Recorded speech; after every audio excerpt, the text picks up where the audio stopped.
When you hear of a restaurant in town with at least one Michelin star, doesn't it make you want to eat there? Well, that's probably because we associate the Michelin stars to fine dining. Most of you probably know what a Michelin star is and how it affects the reputation of a restaurant. You might be surprised to find out that those exclusive Michelin stars are handed out by Michelin, the famous tire company. Why did a company that makes tires begin rating restaurants? How did they become the most exclusive reviewer? To understand how the Michelin Tire Company is associated with fine dining, we've got to go back in time to the early 20th century. That was the beginning of an automobile boom in France. At the time, there were only around 3,000 people who owned a car, but cars were beginning to be mass-produced. They were one of the biggest life-changing innovations at the time. Michelin knew that the number of car owners would rise quickly in the coming years. The Michelin Tire Company was founded by brothers André and Edouard Michelin. But before the company reached national and global success, the brothers were working at their grandfather's business. He sold farm equipment, as well as an odd assortment of vulcanized rubber products such as belts, valves, and pipes. André abandoned his career as a Parisian engineer at the age of 33 to help out his grandfather's failing business. He also recruited his younger brother Edouard, who was an artist at the time, to join the company and save it from failing. While the brothers were both committed to the success of the business, neither one of them had any prior experience selling farm equipment or even had the slightest idea of where to even begin. In the late 1880s, cycling was a popular form of transportation and a popular hobby. But back then, the first bicycle tires were completely made out of rubber. This means that there wasn't any air in the tires whatsoever. This made the tires have very little grip, and it made riding very uncomfortable. It wasn't until 1887 when the first bicycle tire with air was invented. And no, it wasn't the Michelin brothers, but they did help with the new invention. In 1889, Edouard had the idea of a lifetime. A cyclist approached their grandfather's factory with a flat tire looking for help. The tire was glued to the bicycle's wheel, and it took Edouard over 3 hours to remove and repair the tire. But then, it needed to be left overnight to dry. Was it fixed? The next day, Edouard took the repaired bicycle into the factory yard to test. After only a few hundred meters, the tire failed. But this is where the light bulb went off in his head. Why not just come up with a tire and wheel combination made of just one piece? Edouard came up with what's now called a pneumatic tire.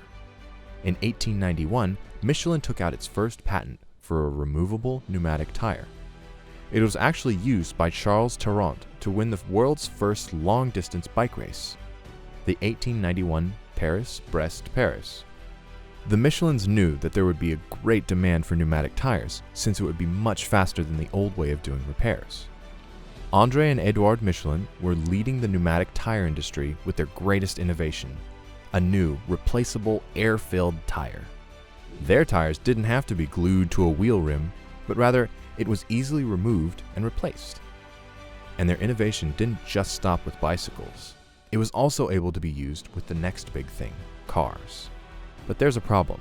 Even though they invented something really lucrative in the future, the market was still too small. They wanted to make money now.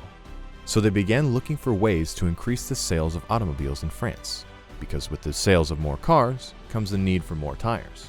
They discovered that the people of France loved driving their new cars.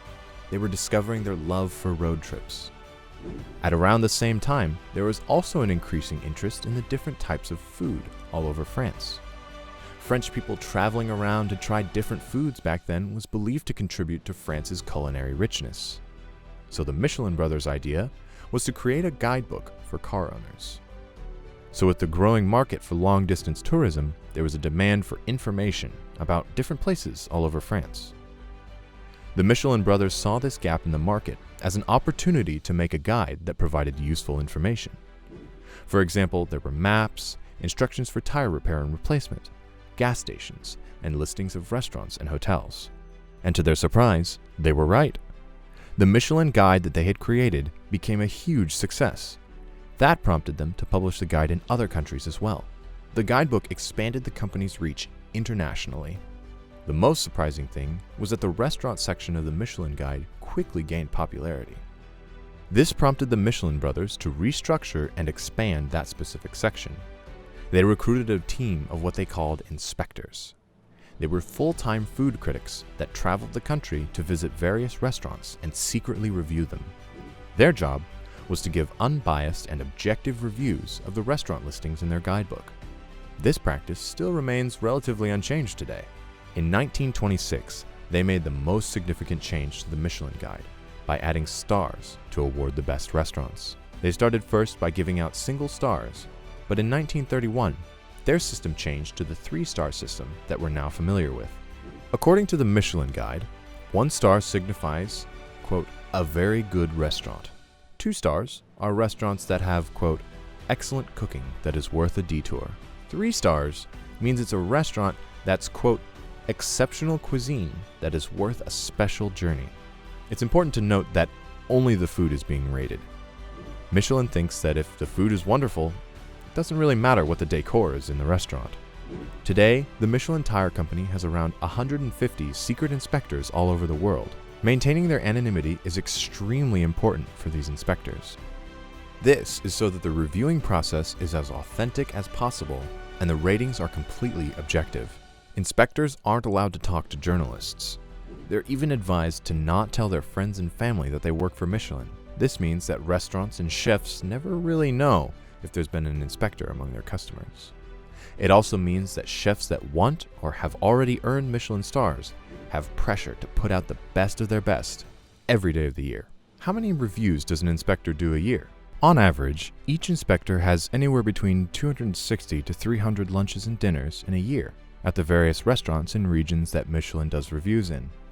But all expenses are paid by Michelin, of course.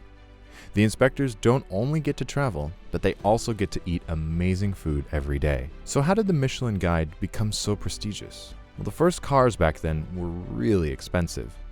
The Michelin Guide began when only the wealthiest people owned cars. Cars and fine dining were pretty much exclusive to the rich and famous.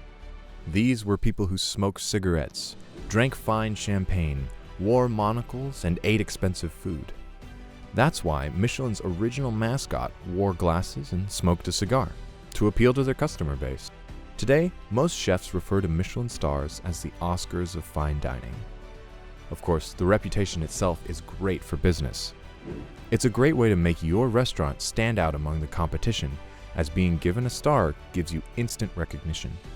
It puts the restaurant on a pedestal as compared to the thousands of other restaurants. When a restaurant gets at least 1 star, it's a guaranteed surge of new customers.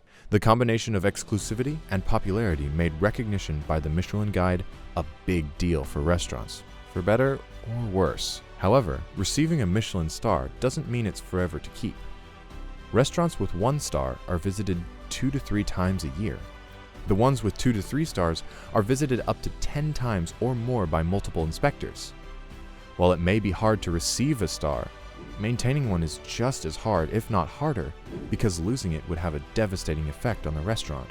Gordon Ramsay actually cried when he lost 2 of his Michelin stars at his restaurant Maze in New York City back in October of 2013. Currently, there are only 14 restaurants in the US that hold 3 Michelin stars. You may be wondering, which chef has the most stars? That man is Alain Ducasse, who holds a total of 20 Michelin stars spread over 11 different restaurants in 6 different countries. In 2005, Ducasse was the first chef to own 3 restaurants awarded 3 Michelin stars, each in 3 different cities. Needless to say, the vast majority of chefs don't get stars. But some chefs actually don't like receiving a Michelin star.